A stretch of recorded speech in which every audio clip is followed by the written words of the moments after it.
राहुल गांधी जी।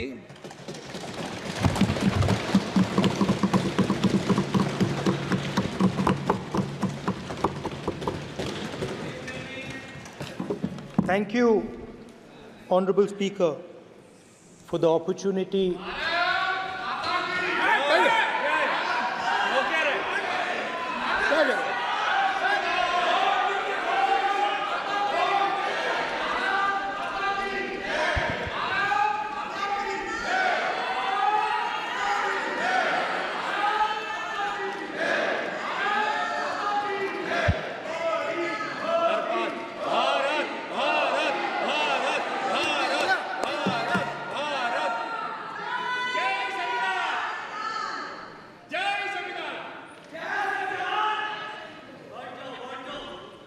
जय संविधान।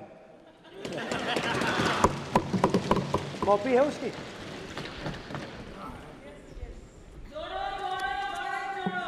जय संविधान।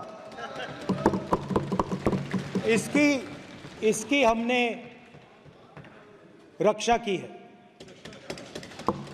देश ने मिलकर संविधान की रक्षा की है और अच्छा लग रहा है अब कि हर 2-3 मिनट बीजेपी के लोग संविधान संविधान संविधान संविधान कह रहे हैं।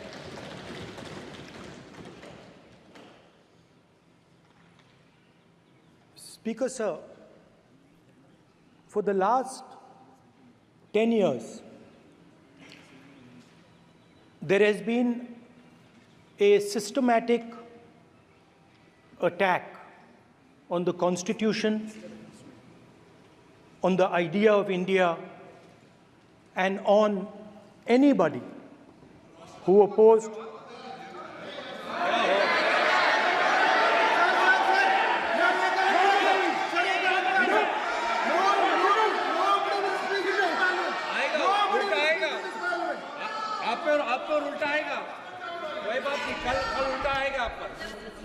There has been just warming up right now.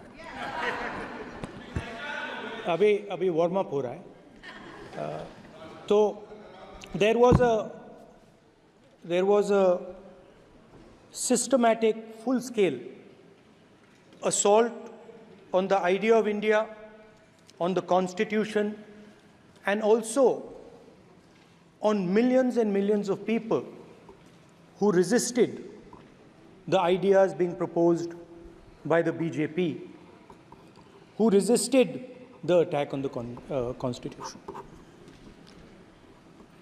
Many of us personally were attacked. In fact, some of our leaders are still in jail. One of our leaders has just recently been released. Another one is still in jail. And not only the opposition, but anybody who resisted the idea of concentration of power, of concentration of wealth, of aggression on the poor, of aggression on Dalits, minorities, tribals, was crushed, violently crushed. People were put in jail, people were threatened, and I myself was attacked. Sir, ये संसद TV का नया format देखा है, आधा ये पहले हम देखा नहीं हमने। I myself was attacked by order of the government of India, by order obviously of the Prime Minister of India. 20+ cases, 2-year jail sentence, my house taken away, no problem. Relentless attack in the media, 24/7, every single day, abuse, attack, abuse, attack. And then the most enjoyable and beautiful part of it, 55 hours of interrogation by the ED. No, which I really enjoyed. Because by the end of the interrogation, the officer off camera, he switched off the camera and then he asked me, Rahul ji, you've been sitting here 55 hours. आप पत्थर जैसे हो, आप हिलते क्यों नहीं हो? मुझसे सवाल पूछा उसने.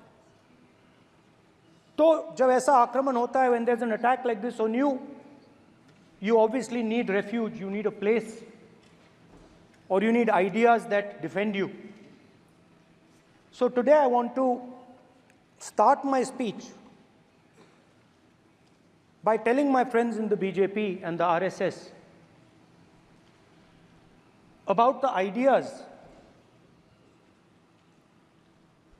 that we used, the entire opposition used, to defend the idea of India. Where these ideas come from and how they gave us the strength, all of us, anybody who opposed the regime, how they gave us the strength to fearlessly take any onslaught that was placed before us. So I'd like to start by showing an image of our refuge. Okay? Sir Shiv ji की photo नहीं दिखा सकते sir? एक minute माननीय सदस्य. Sir Shiv ji की photo मना है सर? एक मिनट सर मना है तो रख देता हूं सर. नो, एक मिनट प्लीज. आपने सवाल उठाया, आपके माननीय सदस्यगण 353 का नियम बता रहे थे, 352 का नियम बताया. No, please no. आपने कहा इस नियम प्रक्रिया से सदन चलना चाहिए. नियम प्रक्रिया में कोई भी प्ले कार्ड, कोई भी चिन्ह को सदन में नहीं दिखाया जा सकता. आपने कहा नियम से, ऐसा नहीं है. माइक दीजिए सर. जी सर क्या इस हाउस में शिव जी की फोटो दिखाना मना है? माननीय सदस्य, आप बस ये बता दीजिए. माननीय सदस्य सर मना है या नहीं? कोई भी चित्र को दिखाने के तो शिव जी का चित्र नियम इस है. साधन इस हाउस में दिखाना मना है? यहाँ पे दूसरी चीजों के चित्र दिखाए जा सकते हैं, मगर शिव जी का चित्र नहीं दिखा जा सकता. अगर मैं कह रहा हूं कि हमें इनसे प्रोटेक्शन मिली और मैं समझाना चाह रहा हूं कैसे प्रोटेक्शन मिली, आप मुझे चित्र नहीं दिखाने दे रहे हो. इसके बाद मेरे पास और चित्र हैं, मैं सब दिखाना चाहता था. स्पीकर सर, ये चित्र पूरे हिंदुस्तान के दिल में है. पूरा हिंदुस्तान इस चित्र को जानता है, समझता है. Everybody knows this image. Speaker sir, why I got this image is because there are certain ideas in this image that we defend, that the opposition defends. The first idea in the image that we defend is the idea of confronting our fear, of never being scared. That idea is represented in this image, which you are not allowing me to show, by a snake that is placed right near the neck of Shivji. The idea behind that is never be scared of anything that you face. In fact, Shivji places death 1 inch from his neck. And that is the spirit with which we fought when we were in the opposition. From this idea of resisting, we are still in the opposition, I know. I know that. And I'm happy and proud to be in the opposition. Because for us, there is more than power. There is truth. For you, there is only power. That is the only place you want to be. For us, there is truth. And this is a symbol of truth. So when Shivji places the snake near his neck, what he is saying is, I will accept the truth and I will not back down from the truth, and that is what we've said. After that, a new idea emerges. And of course, I cannot show Shivji's picture, but all of you know it. Behind the left shoulder of Shivji is the Trishul. Now, I would like you to understand that there is a reason that the Trishul, a weapon, has been placed behind the left shoulder. The Trishul is not a symbol of violence. It is a symbol of non-violence, and that is why it is placed in a place where Shiva cannot reach it with his right hand. If it was a symbol of violence, it would have been held in his right hand like this. It is a symbol of non-violence. That is why it is placed behind his left shoulder. When we fought the BJP, we were not violent. When we defended the truth, there was not an ounce of violence in us. Now, there is a third idea, and a very powerful idea that emerges from the idea of truth, courage, and non-violence. And that idea, of course, it is a symbol that many of you hate, but that idea is the Abhay Mudra, the symbol of the Congress Party, which, as you can see, is also in this image. And Jai Mahadev. And what that Rajnath Singh ji is looking very surprised. And what that Abhay Mudra shows, it is the next step of the evolution of the idea of facing the truth, fearlessness, and ahimsa. Satya and ahimsa, as Mahatma Gandhi ji used to say. And the Abhay Mudra is the idea that it is not good enough to just keep this internal. It is not good enough to not be scared. It is not good enough to use non-violence. It is also important that you make others not scared, that you help others become fearless, that you help others become non-violent. So in a sense, the Abhay Mudra is a projection from Shivji to the rest of the world about these two ideas. Of course, these two ideas were used by us, all of us, when we fought the British. And they were put forth by Mahatma Gandhi. The Prime Minister, of course, who has a direct connection with God,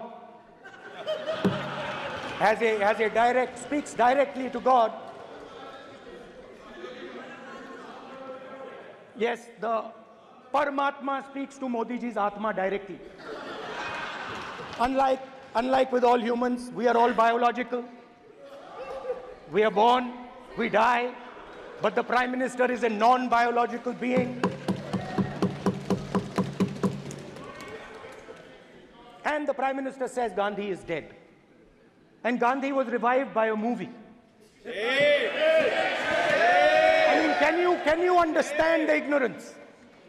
That Gandhi is dead and a movie revived the father of the nation. No, Gandhi is not dead.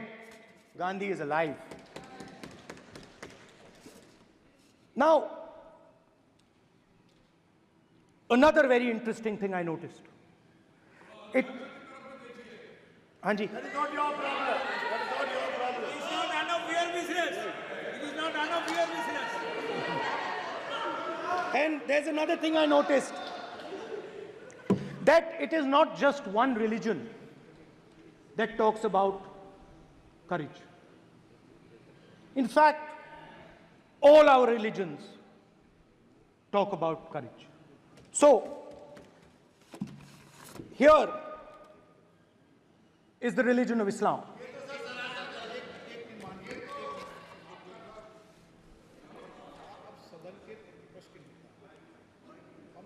आपसे ये अपेक्षा ठीक है, मैं दिखाऊंगा नहीं sir, कैसे करूं? मैं समझाना चाहता हूं, वो समझा नहीं पा रहा हूं। सब समझदार हैं यहाँ पर, सब चुनकर आते हैं। सर, बात नहीं बन जनता ने रही। सबको चुनकर भेजा है। मजा नहीं आ रहा है। जनता ने सबको चुनकर भेजा, आप एड्रेस करें। जनता ने अब कांग्रेस पार्टी ने शिवजी की फोटो दिखा दी है, गुस्सा हो गए। अब देखिए, प्लीज मान्य सदस्य आप तो इस्लाम में भी कहा गया है, मैं पढ़ता हूं। एड्रेस इधर करें। He said, एड्रेस इधर करें मान्य सदस्य। हाँ जी, सॉरी, इस्लाम में भी लिखा गया है, कुरान में, the prophet, peace be upon him, said, God said, have no fear, I am with you, hearing and seeing. मतलब इस्लाम में भी कहा गया है, कि डरना नहीं है। और जब इस्लाम में दुआ मांगी जाती है तो दोनों हाथ से, दाएं हाथ से अभय मुद्रा दिखाई देता है। उसके बाद गुरु नानक जी की ओर चलते हैं।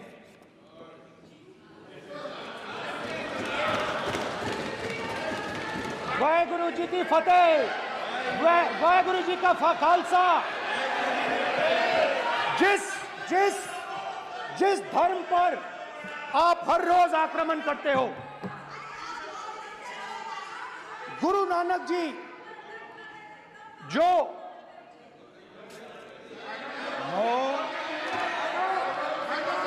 प्लीज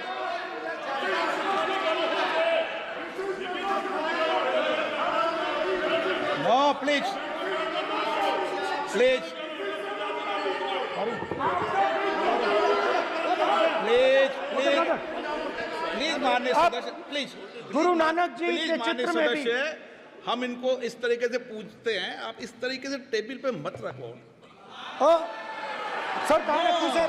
तरीका ठीक सर कहाँ नहीं रखूं? है। यहाँ रख दूं सर? आप यहाँ मत यहाँ रख रखो। देता हूं सर।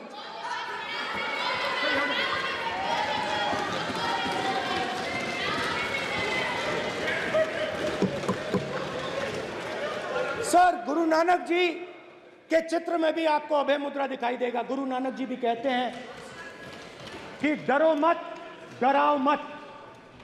और पंजाब से गुरु नानक जी मक्का तक गए, थाईलैंड तक गए, अफगानिस्तान गए, श्रीलंका गए,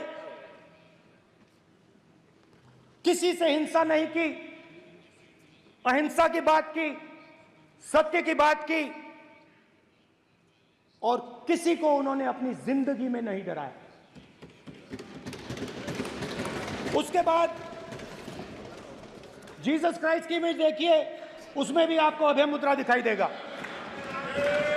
जीसस क्राइस्ट की इमेज में भी अभय मुद्रा, डरो मत, डराओ मत। और जीसस क्राइस्ट ने कहा कि अगर आपको कोई थप्पड़ मारता है तो दूसरा गाल दिखा दो। उसके बाद बुद्ध भगवान, अभय मुद्रा।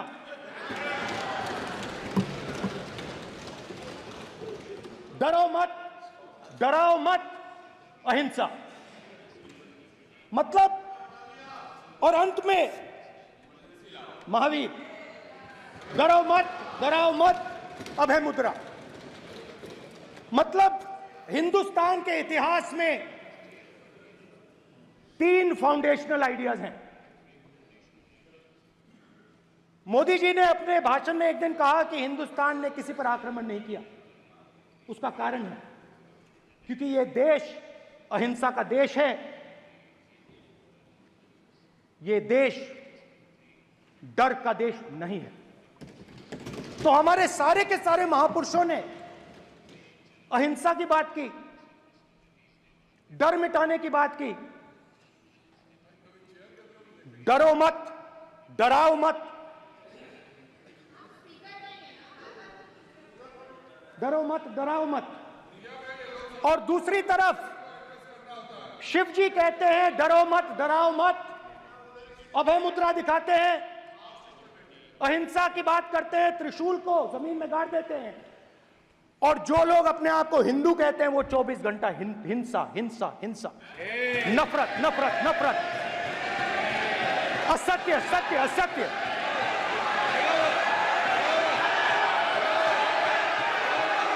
आप हिंदू हो ही नहीं।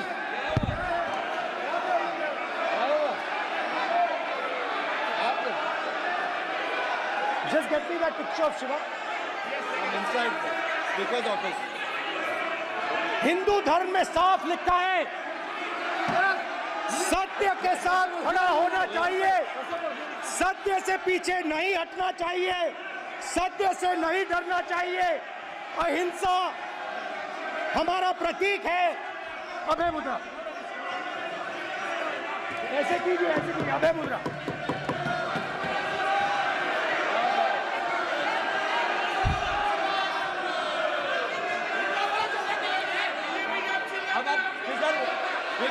नहीं आएगा। Then Prime Minister will not speak.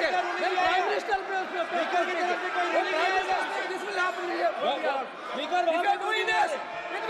भाई भाई भाई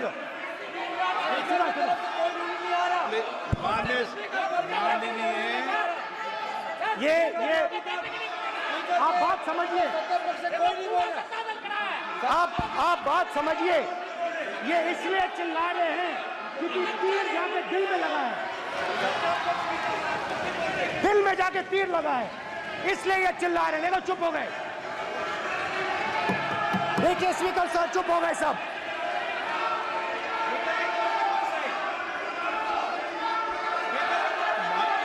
एक मिनट।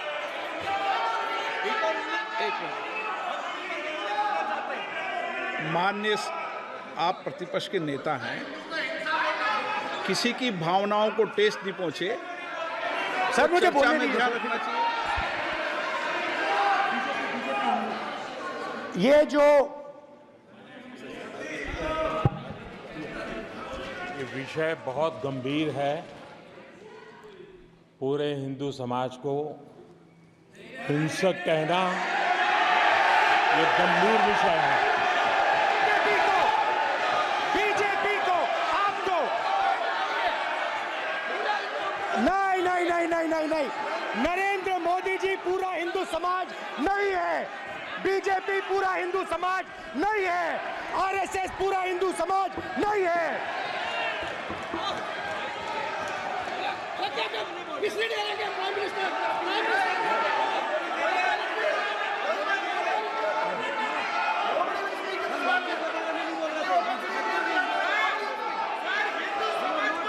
भूपेंद्र यादव जी, ये ठेका नहीं है बीजेपी का।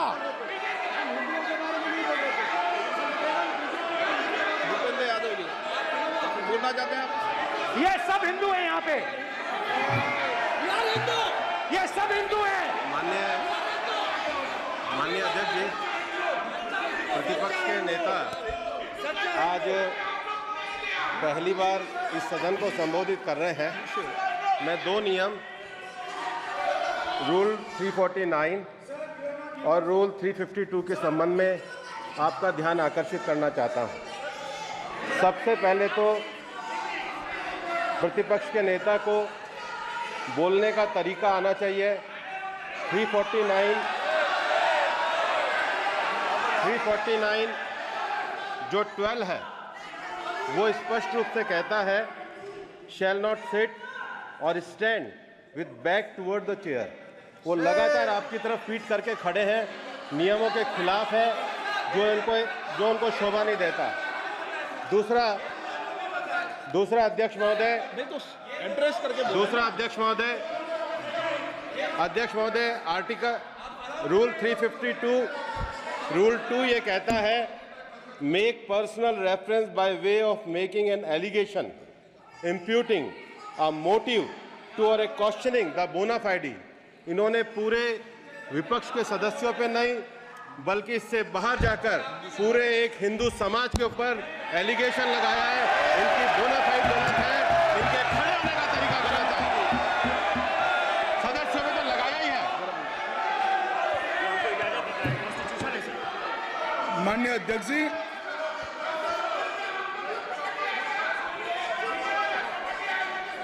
गृह मंत्री जी, नो आप डिबेट में गृह मंत्री जी।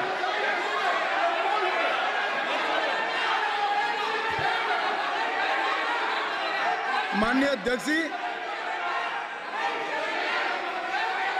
शोर शराबा कर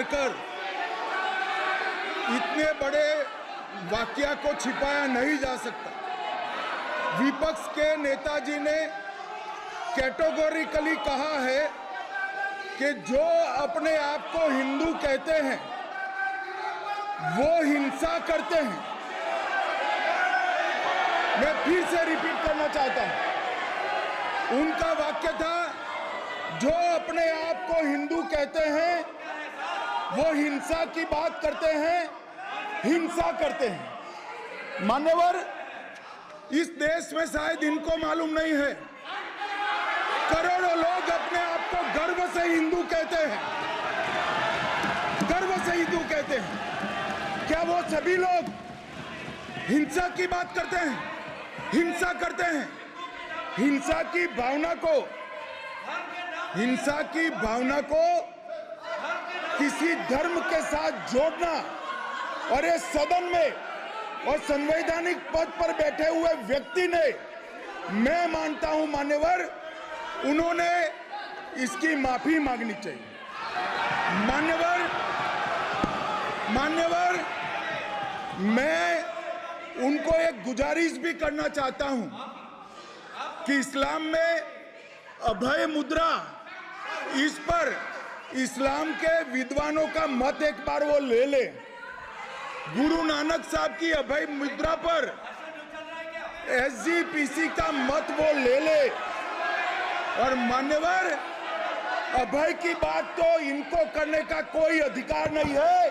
आपातकाल में पूरे देश को इन्होंने भयभीत करा है, लाखों लोगों को जेल में डाला। और आतंक, वैचारिक आतंक अगर कभी था, वैचारिक आतंक कभी था तो आपातकाल के वक्त था। और मान्यवर,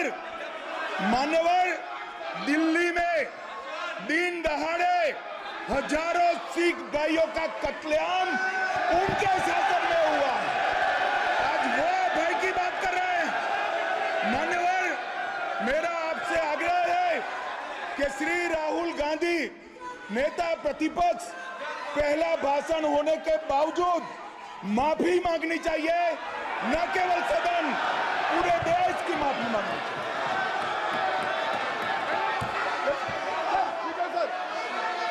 सर,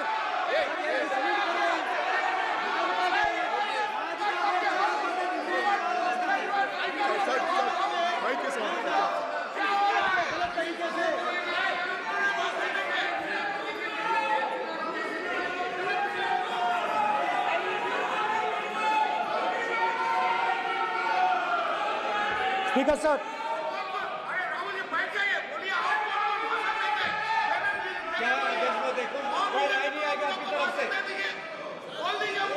तो कल प्रधानमंत्री मोदी जी के समय भी सर आप ऐसे रहिए sir. I'm not going to speak until they're quiet.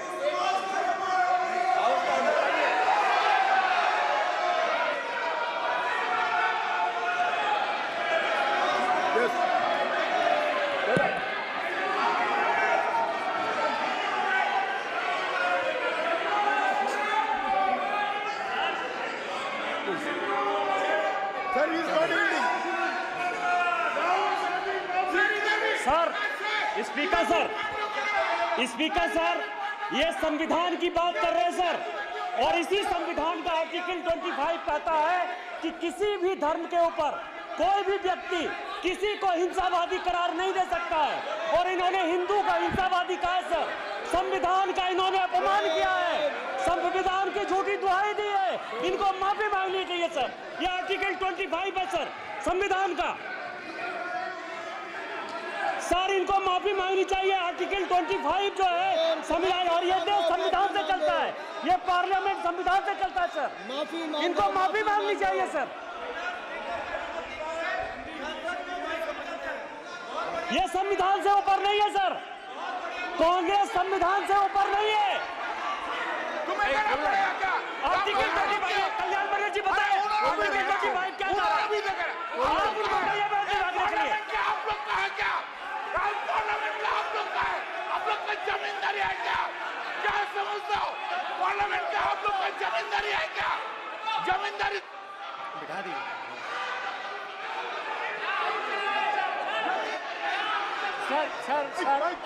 Sir, speaker sir, माने प्लीज एक मिनट देता हूं मैं आपको। हिंदू धर्म कहता है, एक मिनट प्लीज, माने सदस्य प्लीज, मान्य प्लीज, एक मिनट प्लीज।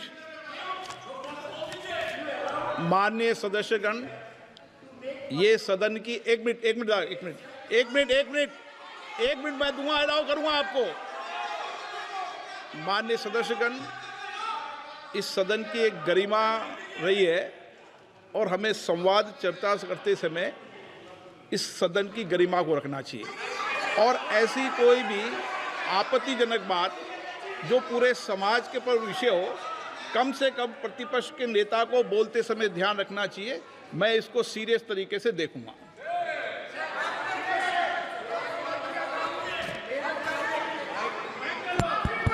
सर, अगर आप हिंदू धर्म के जो महापुरुष हैं, महापुरुष छोड़िए, अगर आप शिव जी को देखें तो क्या हो रहा है सर?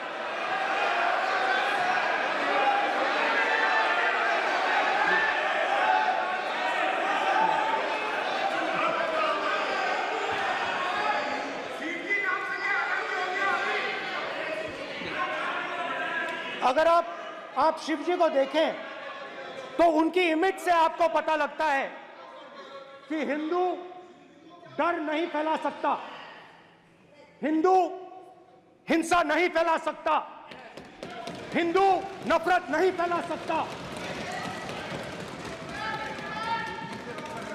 और बीजेपी 24 घंटा नफरत, हिंसा, नफरत, हिंसा, नफरत, हिंसा।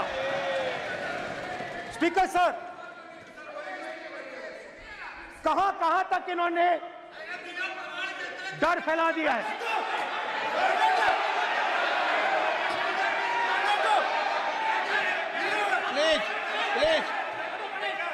सर, कहां तक इन लोगों ने डर फैला दिया? मैं आपको अयोध्या से शुरू करता हूं। सर नमस्कार, अयोध्या ने आपको मैसेज भेजा, अयोध्या ने राम भगवान, मेरा व्यवस्था का सवाल है।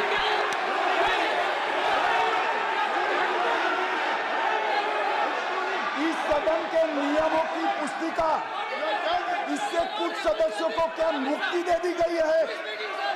आपके गाइडेंस के बाद भी बार बार तस्वीर बताना, पूरे बीजेपी को हिंसा कर रही है ऐसे कहना, खड़े होकर एक दूसरे के बीच में हस्तधून करना, सारे नियम इनको लागू नहीं होते हैं।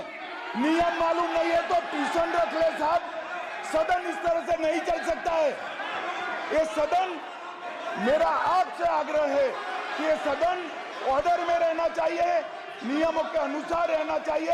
ये हम सभी सदस्यों का आपसे विनंती है। स्पीकर सर, एक मिनट प्लीज। माननीय सदस्यगण, आप ही किताब राम बताओ। भगवान की जन्मभूमि तो ने, अपेक्षा करता हूं कि अपन इसके नियम प्रक्रिया चले। नो, सब चले। नो, आपने बताया था नियम। नो,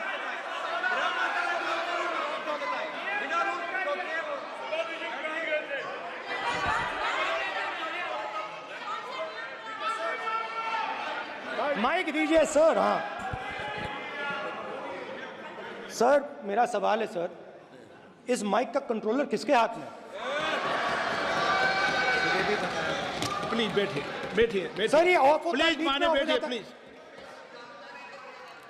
ये बार कई बार विषय उठ गई और बहुत गंभीर, और माननीय सदस्य, आप प्रतिपक्ष के नेता हैं, आप सदन के बाहर भी ये बात कहते हैं कि माइक बंद कर देते हैं। मैंने कई बार आग्रहपूर्वक किया कि आसन पर इस तरीके का आरोप नहीं लगाएं। नो, प्लीज बात सुनिए। आसन पर सभी दल के, प्लीज, आसन पर सभी दल के लोग बैठते हैं और सभी दल के लोग सभापति तालिका पे हैं, और सब जानते हैं कि एक व्यवस्था होती है, जिस भी माननीय सदस्यों को आग्रह किया जाता है बोलने का वो बोला जाता है, और जिसको आग्रह नहीं किया जाता उसका माइक चालू नहीं होता। आप बोलने के लिए खड़े, आपका माइक कभी बंद नहीं हुआ, कभी बंद नहीं हुआ। आप अगर आसन में जो भी विराज रहे हैं वो अगर आपका नाम नहीं पुकारते हैं तब माइक चालू नहीं होता। ये व्यवस्था हमेशा इस सदन की रही है, पुराने में भी और नए में भी। कभी आसन पे व्यक्ति पर माइक का कंट्रोल नहीं होता। दूसरा, माननीय प्रतिपक्ष के आप नेता हैं और आपसे ये अपेक्षा की जाती है कि आप लोकसभा की प्रक्रिया का संचार नियम का पालन करें, संविधान की जो व्यवस्थाएं दे रखी है उसकी पालन करें, और सदन में बोलते समय किसी भी धर्म को के ऊपर ऐसा आक्षेप नहीं करें जिससे पूरे देश के अंदर विषय पैदा हो। यह आपसे अपेक्षा की जाती है। सर, मैं बिल्कुल आपकी रिस्पेक्ट करता हूं स्पीकर सर, मगर मेरे भाषण के बीच में सच्चाई है कि माइक ऑफ हो जाता है। मैं क्या करूं, हो जाता है वो। अब आपने देखा मैंने अयोध्या शब्द यूज किया और माइक ऑफ हो गया। नो, अरे ये प्रधानमंत्री मोदी जी के टाइम में आधा पैर आएगा क्या? तो अयोध्या ने राम भगवान की जन्मभूमि, प्लीज ब्रदर, राम भगवान की जन्मभूमि ने बीजेपी को मैसेज दिया, और ये आपके सामने मैसेज बैठे हुए हैं। मैंने इनसे पूछा, कल कॉफी पी, इनसे मैंने पूछा कि बताइए ये हुआ क्या। बीजेपी ने राम मंदिर का इनॉग्रेशन किया, बोलने दीजिए, राम मंदिर का इनॉग्रेशन किया। अरे भाई आप हार गए, उसको सहन करिए। नाम बोलने की कोई जरूरत नहीं है, मैं भाषण दे रहा हूं, आप नहीं दे रहे हो। मुझे बोलना है जो बोलना है, मुझे नाम लेने की कोई जरूरत नहीं, मुझे जो बोलना है मैं बोलूंगा। तो अयोध्या ने मैसेज दिया और मैंने इनसे पूछा कि हुआ क्या, और इनका जवाब आया। मैंने उनसे पूछा कि आपको कब पता लगा कि आप अयोध्या में जीत रहे हो, और आपने कहा पहले दिन से मुझे पता था। सही बात। और मैंने कहा ये क्या हुआ, उन्होंने कहा राहुल जी अयोध्या में एयरपोर्ट बना, अयोध्या की जनता से जमीन छीनी गई और आज तक उन्हें मुआवजा नहीं मिला है। उन्होंने कहा, सही बात, उन्होंने कहा कि अयोध्या में जो भी छोटे छोटे दुकानदार थे, जो भी छोटी छोटी बिल्डिंग्स थी, उन सारों को तोड़कर गिरा दिया गया और उन लोगों को सड़क पर कर दिया गया। इन्होंने यह भी कहा कि अयोध्या के इनॉग्रेशन में अयोध्या की जनता को बहुत दुख हुआ, क्योंकि इनॉग्रेशन में अदानी जी थे, अंबानी जी थे, मगर अयोध्या का कोई नहीं था। और ये कारण था कि अयोध्या की जनता में, उनके दिल में नरेंद्र मोदी जी ने भय डाल दिया। उनकी जमीन ले ली, उनके घर गिरा दिए, और फिर अयोध्या के गरीब लोगों को, किसानों को, मजदूरों को मंदिर के इनॉग्रेशन तक नहीं जाने दिया। मंदिर के इनॉग्रेशन छोड़ो, उसके बाहर भी नहीं जाने दिया। और इसीलिए अयोध्या की जनता ने सही मैसेज भेजा। अच्छा, इन्होंने मुझे एक और बात बोली, 3 बार इन्होंने कहा कि 3 बार नरेंद्र मोदी ने टेस्ट किया, 2 बार क्या मैं अयोध्या से लड़ जाऊं, और सर्वेयर्स ने कहा अयोध्या में मत लड़ जाना, अयोध्या में मत लड़ जाना, अयोध्या की जनता हरा देगी। और इसीलिए प्रधानमंत्री वाराणसी गए और वहां बच के निकले।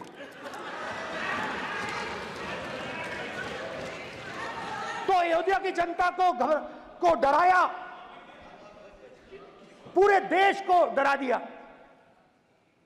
मैं आपको बताता हूं, आज सुबह में आया, राजनाथ सिंह जी ने मुस्कुरा के मुझे नमस्ते की,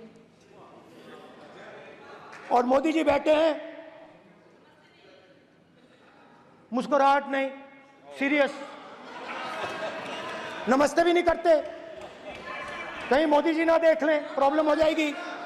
वही कहानी गडकरी जी की है, सच्चाई है। अरे भाई, अयोध्या की जनता को छोड़ो, ये तो बीजेपी वालों को डराते हैं।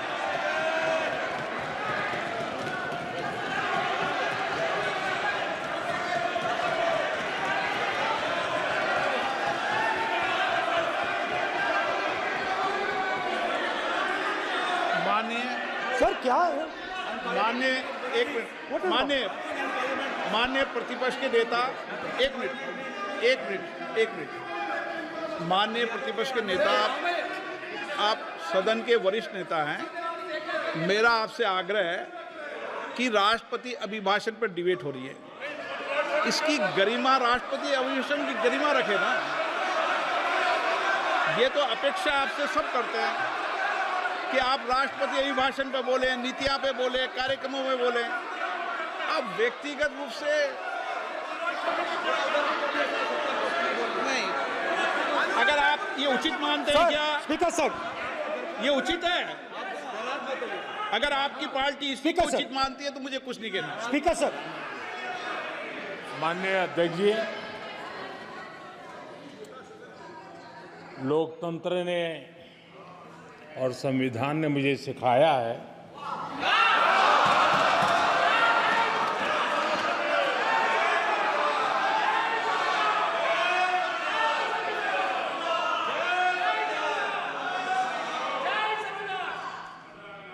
कि मुझे विपक्ष के नेता को गंभीरता से लेना चाहिए।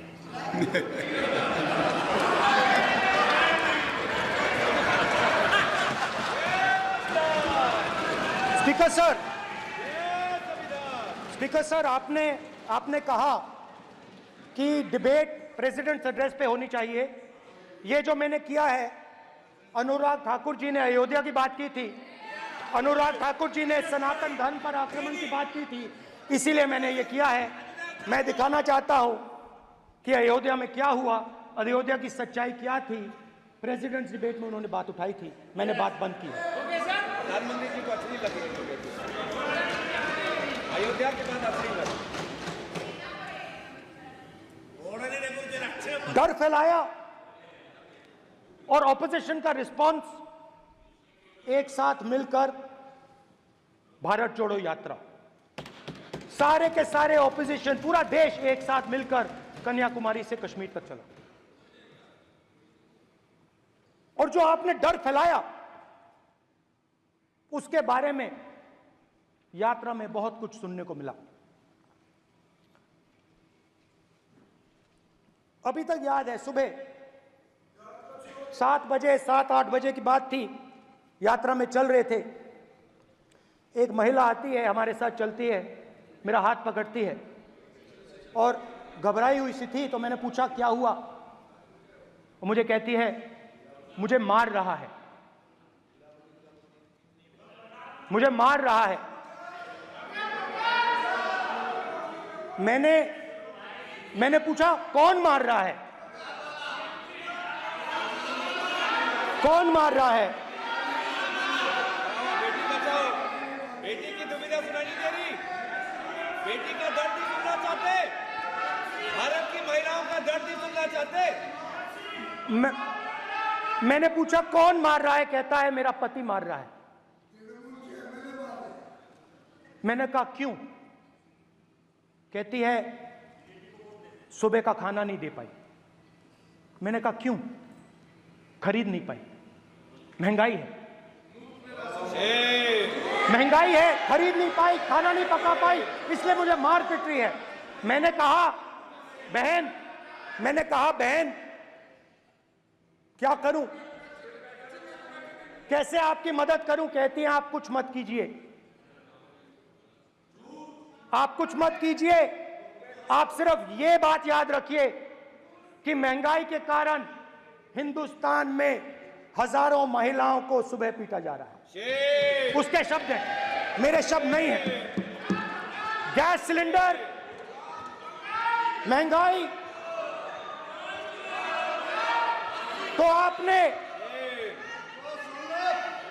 गरीबों को, महिलाओं को डराने का काम किया। शिव जी कहते हैं डरो मत, डराओ मत।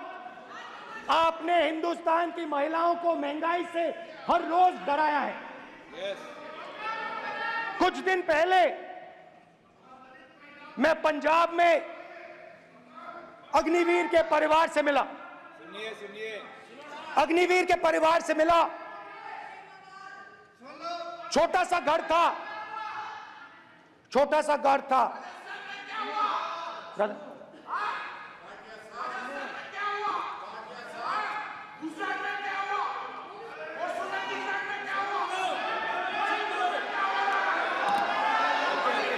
ठीक है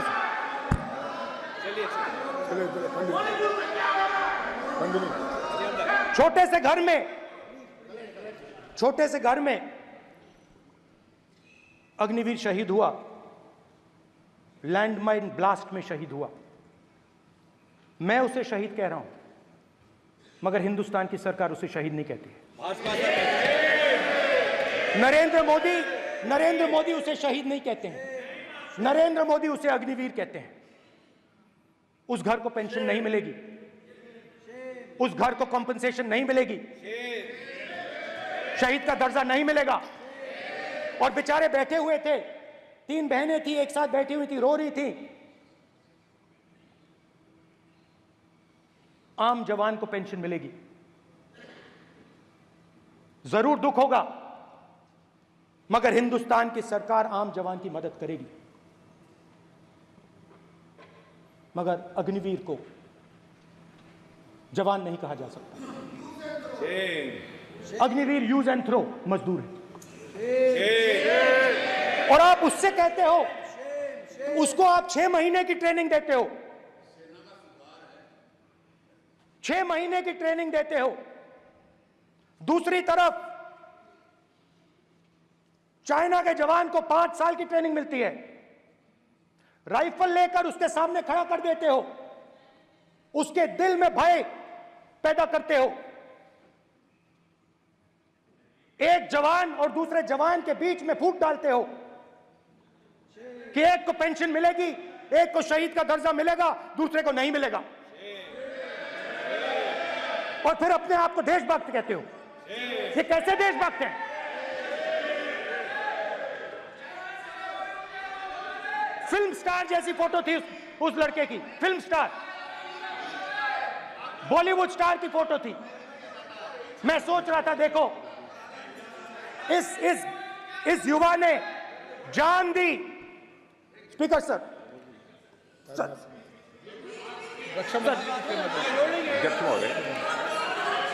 अध्यक्ष महोदय, एक आदमी सब पर भारी।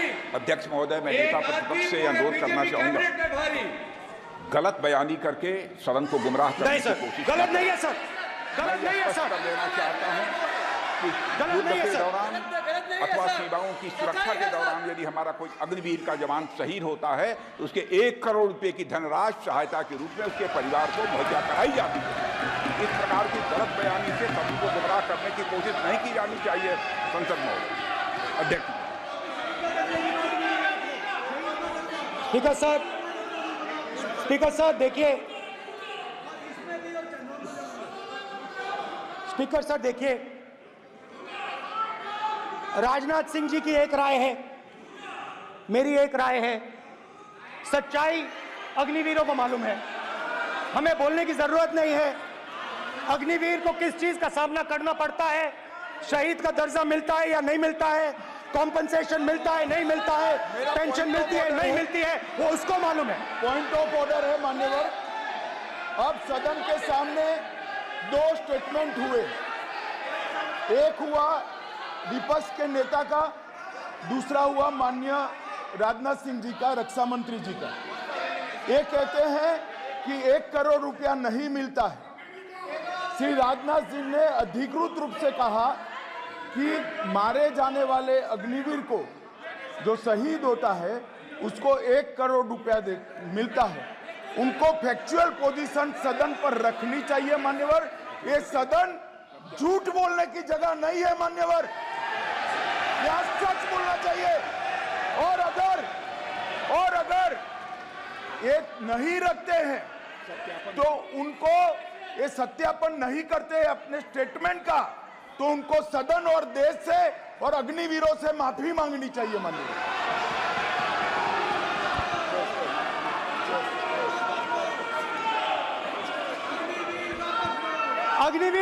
अग्निवीर की सच्चाई मैंने फ्लोर ऑफ द हाउस पे रखी है और राजनाथ सिंह जी ने भी कहा है, जो रियलिटी है वो हिंदुस्तान की सेना को मालूम है, वो अग्निवीरों को मालूम है। उनके कहने से या मेरे कहने से कोई फर्क नहीं पड़ता, सच्चाई तो उनको मालूम है। उनको मालूम है सच्चाई कौन बोल रहा है।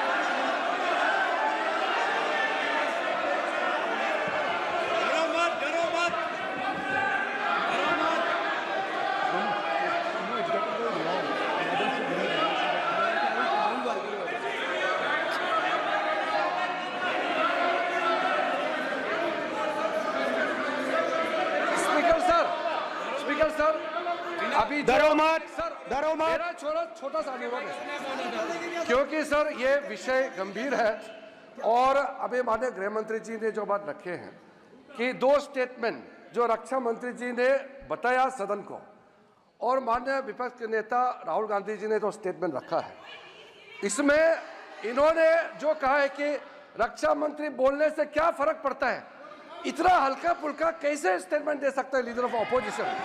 इसलिए सर इन्होंने जो बात रखा है पुष्टि करना चाहिए और हम लोग भी सर नियम के मुताबिक अपना बात रखेंगे सर।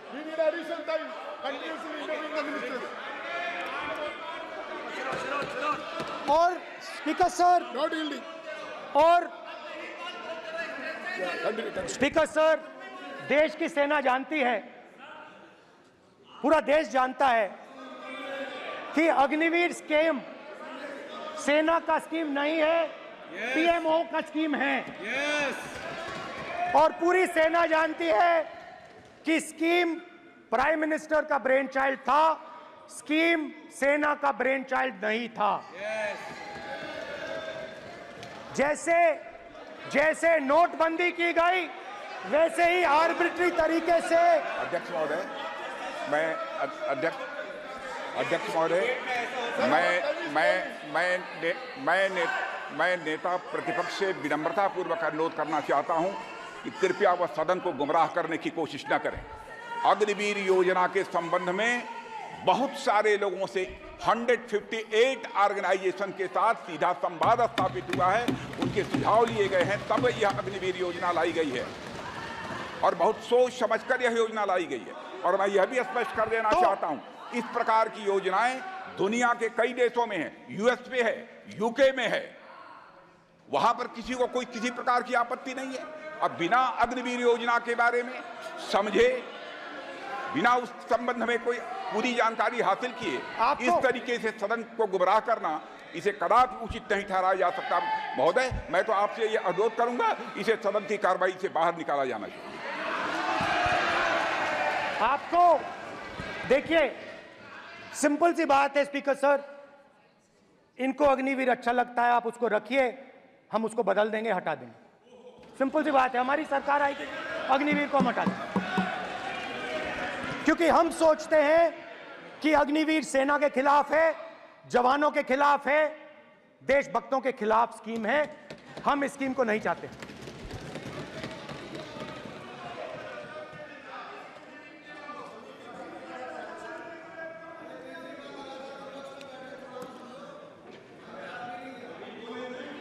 पहली बार हिंदुस्तान की हिस्ट्री में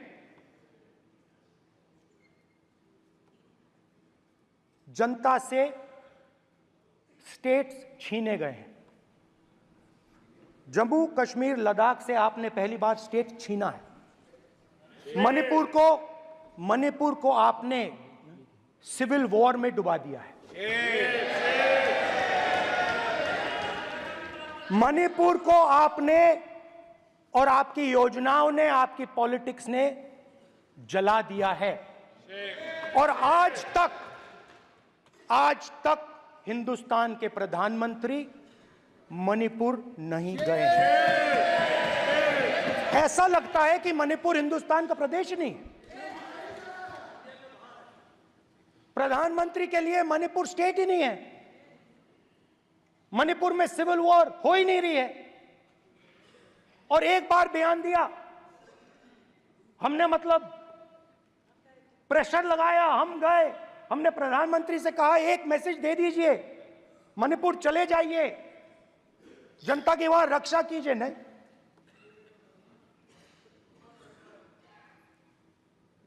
मैं वहां गया, कुकीज और मेहते से दोनों से मिला। आज तक नहीं, आंसर नहीं मिलेगा, मिल नहीं सकता। मणिपुर इनके लिए हिंदुस्तान का प्रदेश ही नहीं है। मणिपुर है ही नहीं, मणिपुर है ही नहीं, ना होम मिनिस्टर के लिए ना प्रधानमंत्री के लिए, है ही नहीं, एग्जिस्ट नहीं करता, वो है ही नहीं। ना प्रधानमंत्री जाएंगे बोलेंगे कुछ नहीं, जैसे कुछ नहीं हुआ वहां पे। मैं रिलीफ कैंप में गया, एक औरत कांपती हुई, रोती हुई मुझे कहती है कि मैंने अपनी आंखों के सामने, हाँ मैं औरतों की बात कर सकता हूं, एक भाई मैं कर सकता हूं, एक भाई एक कर्तव्य निभा रहा है। आप अपने संगठन में महिलाओं को नहीं डालते हो, मगर मैं औरतों की बात कर सकता हूं।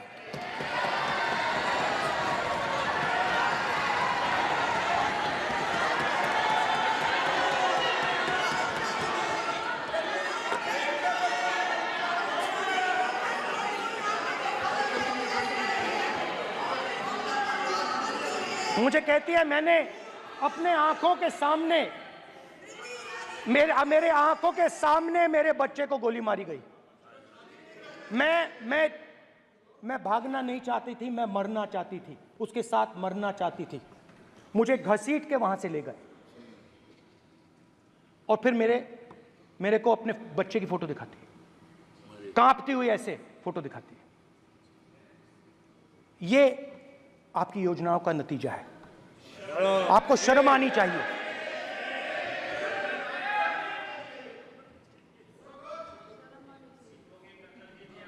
एक दिन प्रधानमंत्री 8 बजे कहते हैं, पता नहीं फाइन ट्यूनिंग हो गई भगवान के साथ, डायरेक्ट मैसेज भगवान, सर ने बोला है, सर प्रधानमंत्री ने ये बोला है, ये मैं नहीं बोल रहा हूं, प्रधानमंत्री ने बोला है कि मेरा डायरेक्ट कनेक्शन है भगवान के साथ, मैंने नहीं बोला, मैंने नहीं बोला। Social media chief also told भगवान जगन्नाथ। एक मिनट प्लीज, एक मिनट तो एक मिनट माननीय राहुल गांधी जी, एक मिनट, माननीय सदस्य एक मिनट प्लीज, एक मिनट रविशंकर जी प्लीज, एक मिनट। माननीय सदस्यगण, आप वरिष्ठ नेता हैं, सदन के नेता होते माननीय प्रधानमंत्री जी, और हम सबको माननीय प्रधानमंत्री जी का सम्मान करना चाहिए। ये सदन में हमेशा उच्च कोटि की परंपरा मर्यादा रही है। नो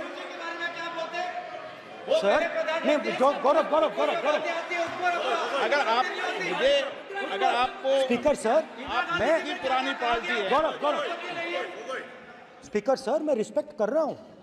ये प्रधानमंत्री के शब्द हैं, मेरे शब्द नहीं हैं। ये प्रधानमंत्री जी ने कहा है, पब्लिक में, मीडिया को कहा है कि मैं बायोलॉजिकल नहीं हूं, मेरा डायरेक्ट कनेक्शन भगवान के साथ है। मैं नहीं बोल रहा हूं, प्रधानमंत्री मोदी जी ने बोला है।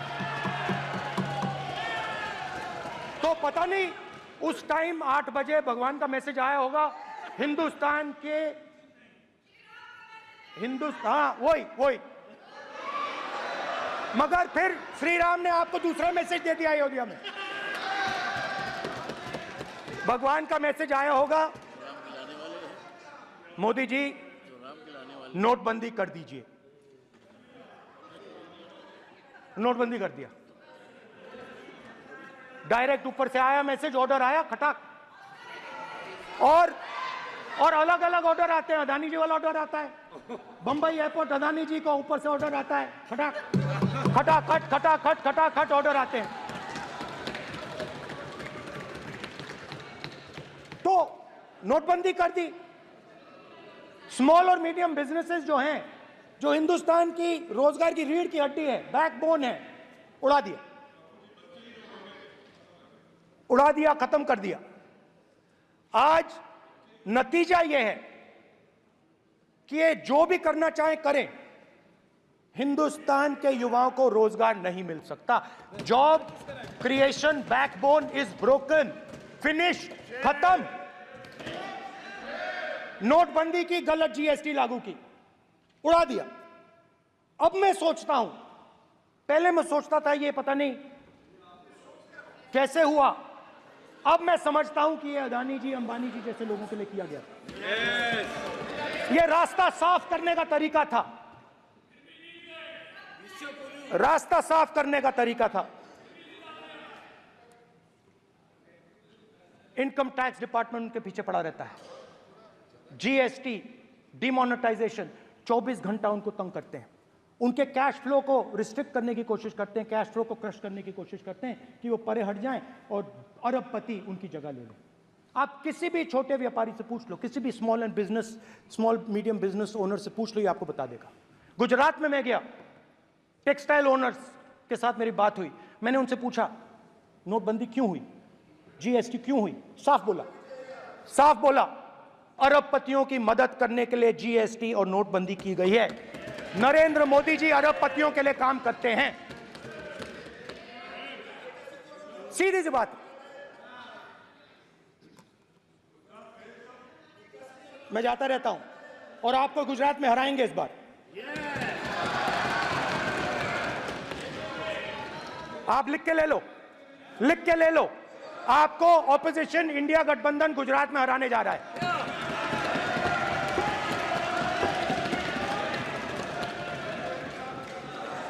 किसानों को डराने के लिए लैंड एक्विजिशन बिल जो हम लाए थे, उनकी जमीन की रक्षा करने के लिए, उनको सही कॉम्पनसेशन देने के लिए, उसको आपने खत्म कर दिया। यहां कोशिश की, कर नहीं पाए तो स्टेट्स में खत्म कर दिया। हर स्टेट में आपने खत्म कर दिया है। अगर आप जानते नहीं हो, चेक कर लो। हर स्टेट में, हर भाजपा की स्टेट में खत्म कर दिया। सर, हर भाजपा रूल स्टेट में खत्म किया है। हर भाजपा की रूल स्टेट में खत्म किया है। हर भाजपा की रूल स्टेट में खत्म किया है। स्पीकर सर,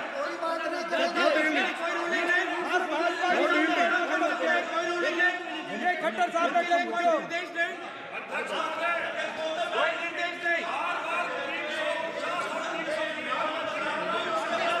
सत्तापक्ष बार-बार खड़े होकर भाषण को कम कर रहे हैं। कोई रूलिंग नहीं, कोई रूलिंग नहीं है।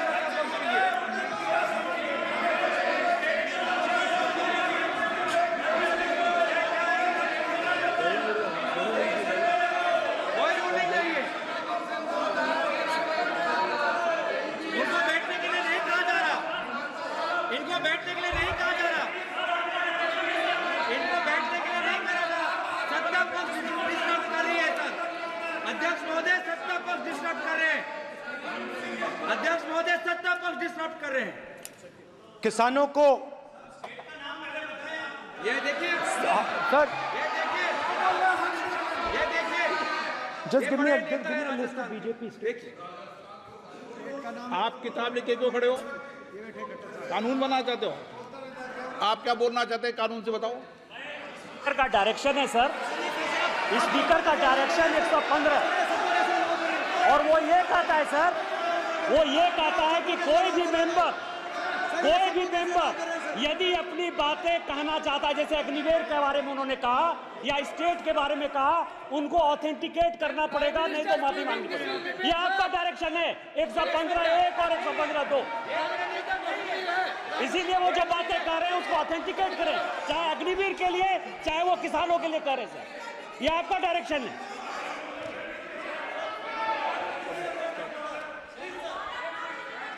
तो किसानों को जो हमने लैंड एक्विजिशन बिल तैयार किया था सही मुआवजा दिलाने के लिए, उसको आपने रद्द किया।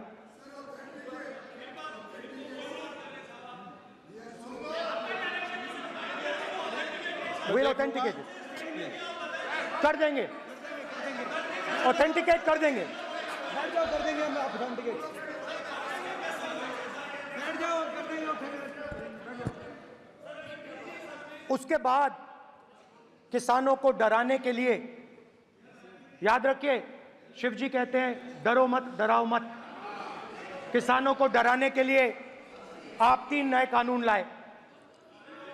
प्रधानमंत्री ने उनसे कहा कि ये आपके फायदे के कानून हैं। सच्चाई थी कि वो अदानी जी अंबानी जी के फायदे के कानून थे। हिंदुस्तान के सारे किसान खड़े हो जाते हैं। आज तक सड़क ब्लॉक है। अगर आप वहां जाएंगे आज तक आपको दिखेगा कि वो सड़क जिस पे किसान आए थे वो आज तक बंद पड़ी हुई। हरियाणा में 2 जगह किसान खड़े हो गए, कहते हैं नहीं ये हमारा नहीं है, आप हमारे से हमारी मेहनत का फल छीनना चाहते हो, हम इस बात को एक्सेप्ट नहीं करेंगे। आप उनसे बात नहीं करते, आप उनको कहते हो, आप बात नहीं करते।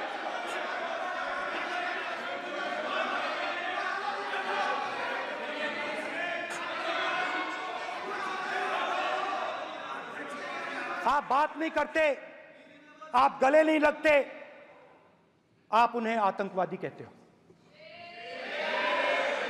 आप कहते हो ये सब आतंकवादी हैं। झूठ नहीं है, झूठ नहीं है, सच है, सच है। मान्यवर, मैं समझ रहा हूं कि विपक्ष के नेता है नाते पहली बार बोल रहे हैं, मगर नियमों के पुस्तक के बाहर वो नहीं जा सकते। ये स्टेटमेंट करे कि हम कहते हैं कि किसान आतंकवादी, तो कैसे सदन में चल सकता है मान्यवर? आप एक तरफा नियमों के ऊपर जाकर उनको रियायत दे रहे हो मान्यवर, हमें संरक्षित करिए, ऐसे नहीं चलता। 700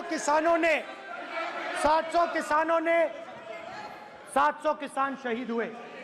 हमने इस हाउस में कहा कि किसानों के लिए मौन होना चाहिए, आपने मौन नहीं होने दिया। आपने कहा ये किसान नहीं है, आपके मुताबिक ये किसान नहीं थे, ये आतंकवादी थे। देखिए आपकी एलाय सिर हिला रही हैं, वो भी सहमत हैं, कौर जी सहमत हैं। देखिए हमारी जरूरत नहीं है, वो सहमत हैं आपसे, वो सहमत हैं। माननीय बोला था नो, माननीय सदस्य, एक शब्द उधर नहीं सर। किसान क्या मांग रहा है सर? स्पीकर सर, माननीय सदस्य, स्पीकर सर, किसान क्या मांग, सॉरी, मेरा ये आग्रह है, आपकी पार्टी का समय नहीं बचेगा, दोगे पूरा।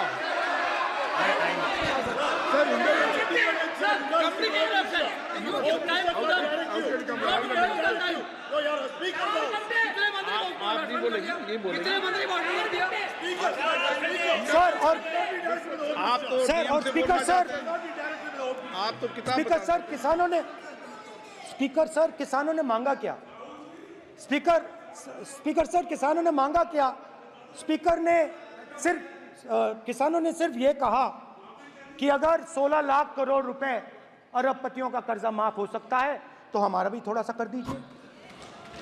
किसान ने यह कहा कि हर प्रोडक्ट के लिए सही प्राइस मिलती है, हमें भी एमएसपी दे दीजिए।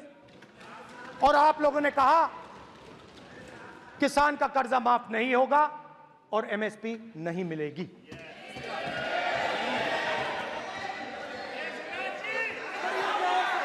माननीय अध्यक्ष महोदय, ये गलत बयानी कर रहे हैं। एमएसपी सरकार दे रही है और ये मोदी जी की सरकार है जिसको उत्पादन की लागत पर कम से कम 50%, माननीय अध्यक्ष महोदय, उत्पादन की लागत पर कम से कम 50% जोड़कर एमएसपी दी जा रही है और नहीं दी जा रही। ये सत्यापित करें माननीय अध्यक्ष महोदय, ये गलत बयानी कर रहे हैं, ये सदन को गुमराह कर रहे हैं, गलत बयानी कर रहे हैं। आज भी एमएसपी पर खरीद जारी है और अभी खरीद की फसलों के एमएसपी के रेट हमने तय किए। ये बताए जब इनकी सरकार थी तब एमएसपी कितनी, तब एमएसपी कितनी बिकती थी और उस समय खरीद कितनी होती थी माननीय अध्यक्ष, उस समय खरीद कितनी होती थी। आज भी एमएसपी पर खरीद जारी है माननीय अध्यक्ष महोदय, ये गलत बयानी कर रहे हैं। ये सत्यापित करें इसको कि एमएसपी पर खरीद नहीं हो रही, ये सत्यापित करें माननीय अध्यक्ष महोदय, ये गलत बयानी की जा रही है। देना चाह रहे, इनको नहीं बोलने देना चाह रहे।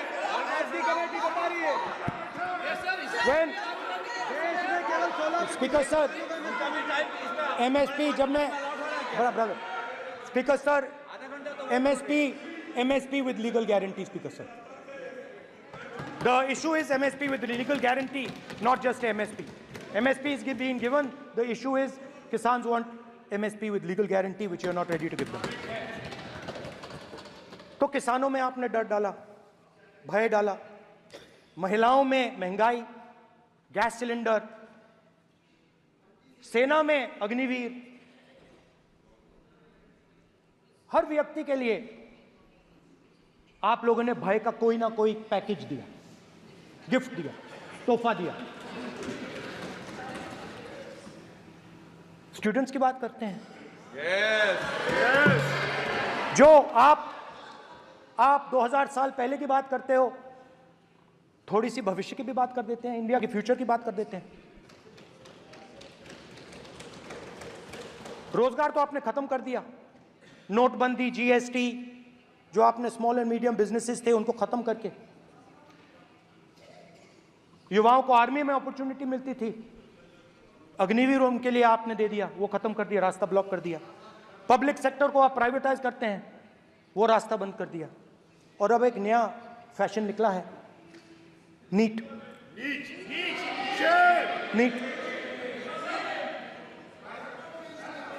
प्रोफेशनल एग्जाम्स को आपने कमर्शियल एग्जाम्स में बदल दिया है। NEET is not a professional exam, NEET is a commercial exam. NEET में एक स्टूडेंट टॉपर हो सकता है, एक्सीलेंट स्टूडेंट हो सकता है, मगर अगर उसके पास पैसा नहीं है मेडिकल कॉलेज में नहीं जा सकता। सिंपल सी बात। नीट का पास मार्क 22% है। वो पूरा का पूरा एग्जाम, सर एजुकेशन मिनिस्टर पूरा का पूरा एग्जाम अमीर बच्चों के लिए बनाया गया है।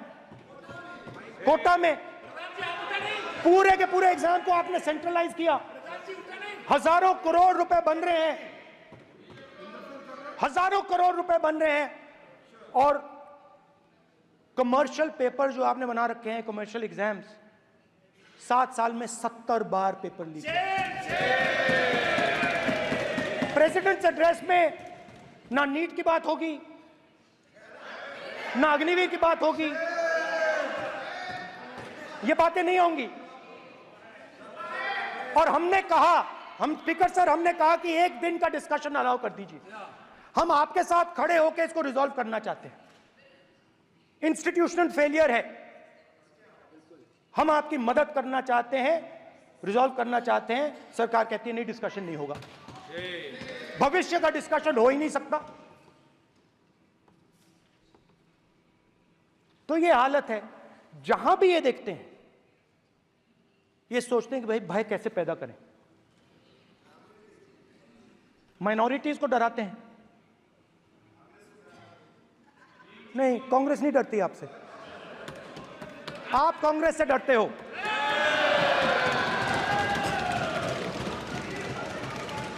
हिंसा, नफरत, माइनॉरिटीज के खिलाफ, मुसलमानों के खिलाफ, सिखों के खिलाफ, क्रिश्चियंस के खिलाफ। और माइनॉरिटीज ने क्या किया?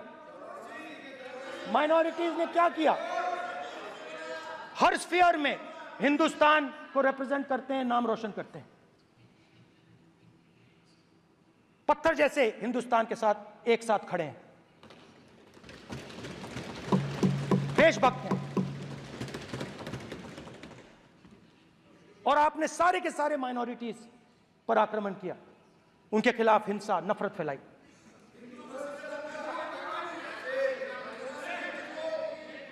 तो शिव जी कहते हैं, सर देखिए मेरा वो हटा दिया आपने सर, वो देखिए सर हटा दिया, कैमरा से हटा दिया। चेहरा देखिए, सर देखिए वापस आ गया सर, हटाओ। माननीय सदस्य, ये देखो, एक मिनट देखा सर आपने? एक मिनट, ये सर मैं प्लीज एक मिनट सर प्लीज, एक मैं मिनट सर इतना कहना चाहता हूँ। प्लीज, माननीय सदस्य प्लीज। नहीं ये ठीक नहीं है। नो नहीं, एक मिनट मान, एक मिनट प्लीज, एक मिनट।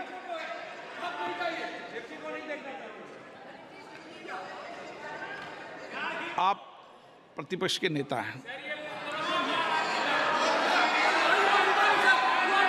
और मैं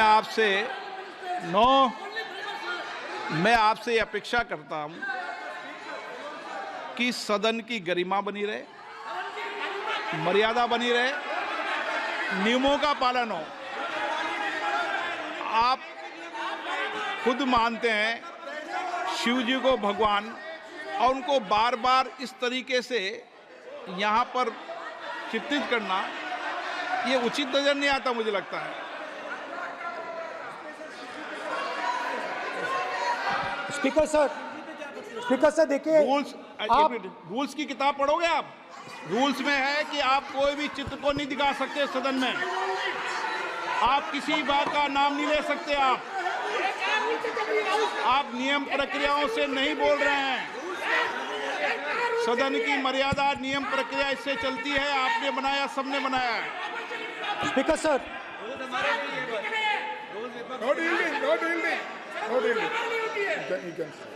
No dealing. It's not dealing. Speaker sir, this is not right.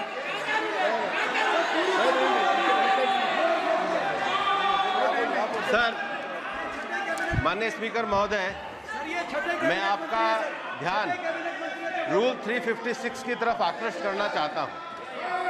अगर कोई सदस्य स्पीकर साहब के ध्यान में लाने के बाद इररिलेवेंट और लगातार किसी विषय को बार बार दोहराता है, तो आपके पास ये अधिकार है कि आप उस सदस्य को निर्देशित करके रोक सकते हैं।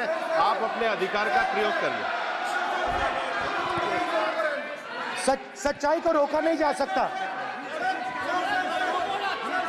हाँ बोल ये इविडेंट बोलो, रूल्स बोलो। अच्छा इनको रूल्स पे चलने दो। हाँ बोलो इविडेंट जी, रूल में नहीं है ये, अब रूल में नहीं है। 349 में कोई चित्र दिखा सकते हैं? चलिए बताइए। 349 हाँ सुनिए, सुनाओ आप इनको। सर 3492 फिर आपकी भी सुनो। While house and sitting a member shall not interrupt any member while speaking by disorderly expression or noises or any other disorderly manner. Sir, in the same way, sir, number बोलो। Sir 349 Sir, while the house is in sitting, 2 shall not interrupt any member while speaking by disorderly expression or noises or any other disorderly manner. Sir, the honorable minister continuously disturbing the house, sir. Continuously intervening the speech. Sir, continuously. Sir, shall maintain silence when not speaking in the house. 9, 349, 2 and 9. Very clear, sir. एक minute. अब आप 1 minute, आपने बताया 349। Okay, 1 minute इस पे आ जाए। सभा में झंडे, प्रतीक या कोई भी प्रदर्शित वस्तु प्रदर्शित नहीं करेंगे। माननीय प्रतिपक्ष के नेता, आप आपकी सदस्य का रूल की पालना कर लें, अच्छा है। तो नीट में तो सब इनके जगह भय सदस्य ने फैलाया। नियम बताया, उसकी पालना करने के लिए कह रहा हूं मैं तो।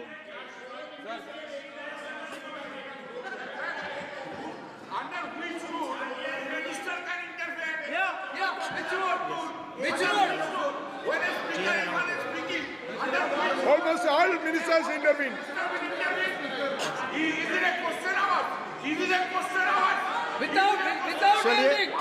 ओके, प्लीज आप मान अधिवक्ता हैं, प्लीज बैठिए। अध्यक्ष, आसन पर बैठे सभापति या अध्यक्ष माननीय सदस्य को अलाउ कर सकता है, ये नियम में नहीं है। ये नियम में नहीं है क्या? नो, कर सकते हैं आप। रूल्स पे मत चलिए, रूल्स पे चलेंगे तो नो। ये नियम में नहीं लिखा कि एलओपी बोले तो आप बीच में नहीं बोल सकते। नो, अध्यक्ष के आसन की व्यवस्था दे सकते हैं, प्लीज। चलो Sir, you have allowed 2 ministers, 3 ministers, and I want to make very short references. Read this. 352. A member while speaking shall not make personal reference by way of making an allegation, imputing a motive to or questioning the bona fides of any other member of the House. Okay. Has Rahul Gandhi made reference to any other member? Sir, ये हुआ नहीं।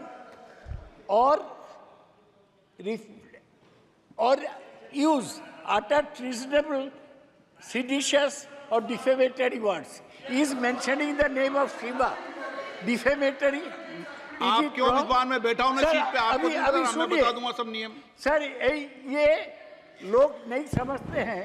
Maybe because of their inadequate knowledge of English, they thought that reference to, he did not make any personal reference. Please. And the next point Okay. is, sir, Rajnath Singh ji made a point on Agniveer. There is a method to correct any wrong statement made in the House. Please read 115(1) of the directions by the Speaker. It says, a member wishing to point out any mistake or inaccuracy in a statement made by a minister or any other member shall, before referring the matter in the House, write to the Speaker, pointing out the particulars of the mistake or inaccuracy and seek the permission of the Speaker to raise the matter. Has Rajnath Singh written to you? Has he written? No, he has not written. All these ministers. Shivraj Singh Chouhan sir इतने दिन बाद लोकसभा में अभी आप सुनिए, खड़ा होके बोलने लगा। माननीय मजाक की जगह है क्या? ये नॉट गिवन ए नोटिस। मेरे पास You cannot point out mistake on MSP. He made a statement. नहीं, What right he has? आप एक मिनट प्लीज। आपने 352 का हवाला दिया। 352 के अंदर स्पष्ट रूप से लिखा है, कोई भी तथ्य ऐसे कभी भी नहीं बोले जाएंगे जो इस सदन का सदस्य नहीं है।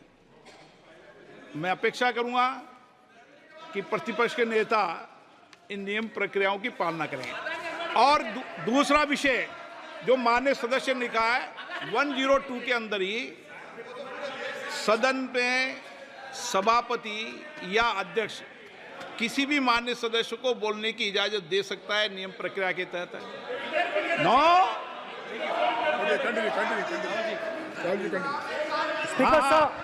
स्पीकर सर, मेरी परमिशन से किसी को भी अलाउ कर सकता हूं और मेरी बिना परमिशन के कोई नहीं बोला है। See, sir, Speaker sir, NEET students spend years and years preparing for their exam. Their family supports them financially, emotionally. And the truth is that NEET students today do not believe in the exam. Because they are convinced that the exam is designed for rich people, not meritorious people. I have met a number of NEET students, every single one of them tells me that the exam is designed to create a quota for rich people and to create a passage for them into the system, and is designed not to help poor students. Now, इससे भी बहुत डर होता है। महीनों पढ़ाई करते हैं, ये पता नहीं कि भैया एग्जाम लीक हो जाएगा नहीं होगा, अगर पास भी हो गए तो पैसा कहां से आएगा। तो उधर भी इन लोगों ने भय डालने का काम किया। तो जहां भी ये देखते हैं ये भय डालते हैं, सेना में, युवाओं में, किसानों में, मजदूरों में, महिलाओं में, डिसेबल्ड में भी। और मैं ये भी कह सकता हूं कि सिर्फ बाकी हिंदुस्तान में भी नहीं, मगर अपनी पार्टी में भी भय है। आपकी पार्टी में डर है, भय है, सच्चाई है। देखो अब आप चिल्ला नहीं रहे हो, अब आप शांत हो, अब बिल्कुल शांत हो, सच्चाई बोल दी, चिल्ला नहीं रहे, चुप। क्योंकि आपकी ट्यूनिंग डायरेक्टली, प्रॉब्लम क्या है, आप चिल्ला भी नहीं सकते क्योंकि कनेक्शन नहीं। सर मैं बोल रहा हूं, सर समझा रहा हूं, स्ट्रक्चर बोल रहा हूं।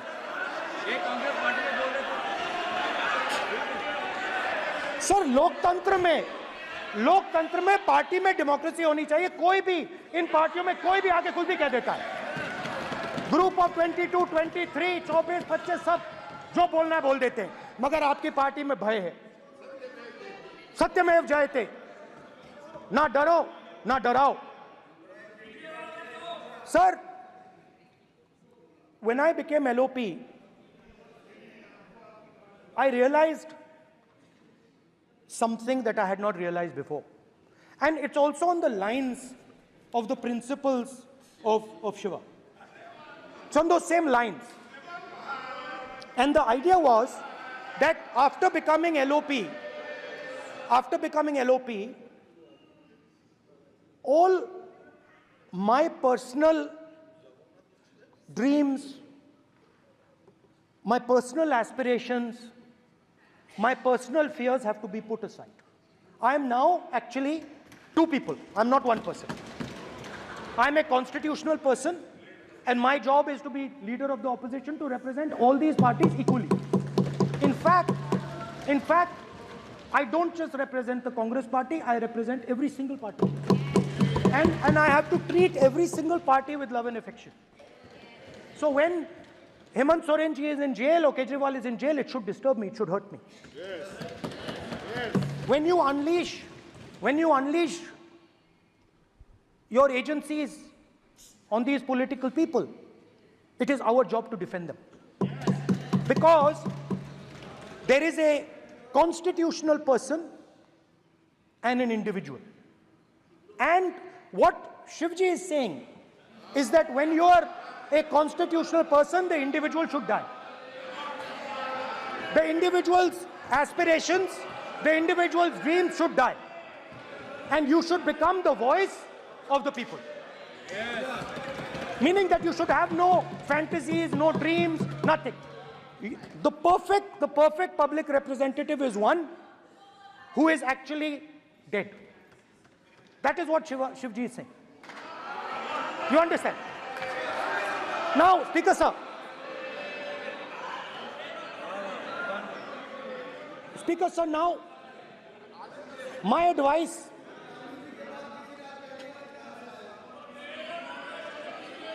So there are two structures now. One is me as an individual, and one is me as leader of the opposition. Me as an individual, I might have my likes and dislikes. I might have my views, but me as leader of opposition have to suppress them, have to reduce them and say, now I'm the voice of the opposition. That is the idea. That is the idea of the democratic system. The people have given me a responsibility, and that responsibility should overcome my personal likes, dislikes, aspirations. Now, Speaker sir, why I'm saying this? And forgive me for saying this. But when you were being put on that chair, I walked there to help you, to walk with you to the chair. And I shook hands with the Prime Minister, and I shook hands with you. And then I walked to your chair. And you are the final arbiter of the Lok Sabha. You're the final word here. What you say fundamentally defines Indian democracy. You don't allow us to speak, you allow us to speak, you allow them to speak, you don't allow us to speak. All these things define Indian democracy. Speaker sir, there are actually two people sitting in that chair. There is the Speaker of the Lok Sabha, the Speaker of the Indian Union, and there is Mr. Om Birla. When Modi ji went and shook your hand, and I went and shook your hand, I noticed something. When I shook your hand, you stood straight like this and shook my hand. And when Modi ji shook your hand, you bowed down and shook his hand.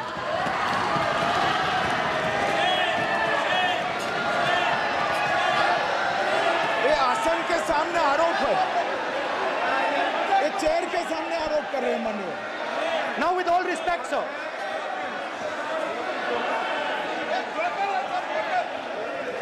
Such a...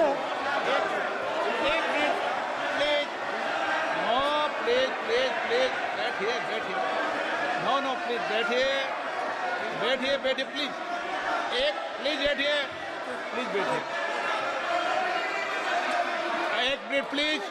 एक minute please okay please no. माननीय प्रतिपक्ष के नेता एक minute please, माननीय please no प्रतिपक्ष के माननीय नेता, माननीय प्रधानमंत्री सदन के नेता हैं, और मुझे मेरी संस्कृति संस्कार ये कहते हैं, व्यक्तिगत जीवन में भी, सार्वजनिक जीवन में भी, और इस आसन पर भी, जो हमसे बड़े हैं उनको झुककर नमस्कार करो। मुझे यही सिखाया है, और बराबर वालों से बराबर का व्यवहार करो, यही मुझे सिखाया है। और इसीलिए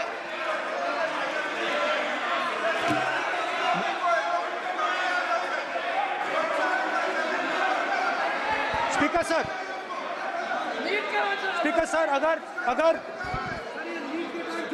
अगर आप हाँ, मैं इस बात को आसन से कह रहा हूं कि मेरी संस्कृति और संस्कार यही है कि बड़ों का झुककर और आवश्यक हो तो पैर छूकर सम्मान करो, और बराबर जो उम्र से छोटे हैं उनसे बराबर का व्यवहार करो। स्पीकर सर, ये हमारी संस्कृति संस्कार है, और मैं इस संस्कृति संस्कार की पालन करता हूँ। स्पीकर सर आपकी बात को मैं एक्सेप्ट करता हूँ। स्पीकर सर आपकी बात को रिस्पेक्टफुली बैठिए ना। स्पीकर सर मैं आपकी बात को रिस्पेक्ट करता हूं, मगर आपको कहना चाहता हूं कि इस हाउस में स्पीकर से कोई बड़ा नहीं होता। स्पीकर सबसे बड़ा है, हम सबको स्पीकर के सामने झुकना चाहिए। और मैं आपके सामने झुकूंगा और सारा का सारा ऑपोजिशन आपके सामने झुकेगा।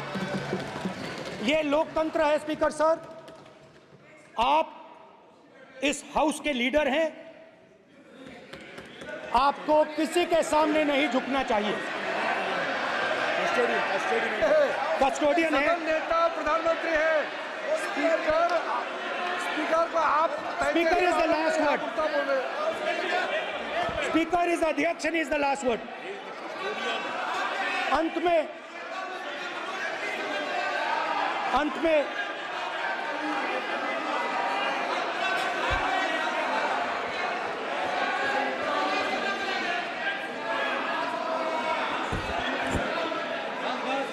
Speaker is the last word in the Lok Sabha, and in that spirit, Speaker is the last word in the Lok Sabha, and in that spirit, as members of the Lok Sabha, we are subservient to the Speaker. I believe that. Now, there might be people in this room who think they are not, but I think the entire opposition believes that we are subservient to you, sir. And we will listen to what you say, and we will bow in front of you.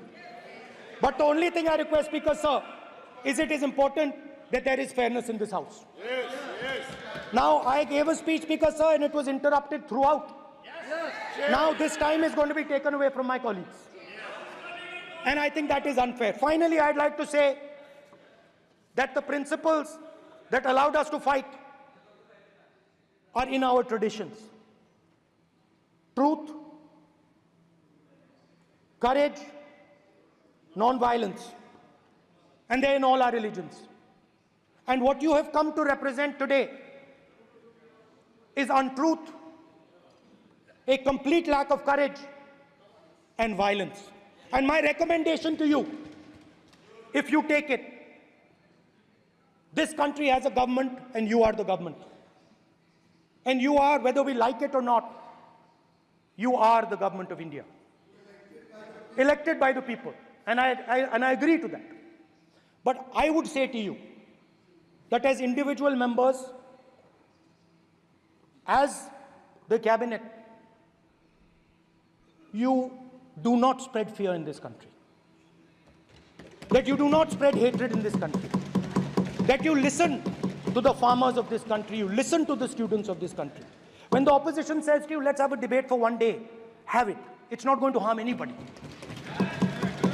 They're going to love you for it. The students of India are going to say, we love the government because they allowed us our voice, they let us speak for one day. So, do not spread hatred. Do not spread violence. Do not be fearful. Even the BJP members here, even the cabinet members, do not be fearful. You have a constitutional position. You are individuals and then you have a constitutional position. Rajnath Singh ji is an individual and he's the defense minister of India. And that is the way this country has to be run. And we as the opposition, don't take us as your enemies. We are not your enemies. We are here, we are sincerely here to make your work easier, as long as you follow the basic principles that we have stated. And these principles are Shivji's principles. They are the principles of Shivji. Har Har Mahadev, you can say. To make the government. This is basically what I have explained here today is the concept of Indian leadership in all religions. Respect, affection, ahimsa, and always standing up for the truth. And I'm more than happy, all of us are more than happy to discuss anything you want without being nasty, without being aggressive, anything you want, we are ready to discuss. So please let us work together to take this country forward. You are the government. We have to accept that. You got 240 seats. So I congratulate you on that. At least accept it.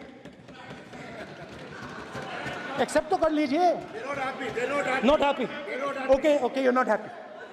So I would say we want to both work for this country. Work with the spirit of bravery. work without violence, work without hatred. Thank you.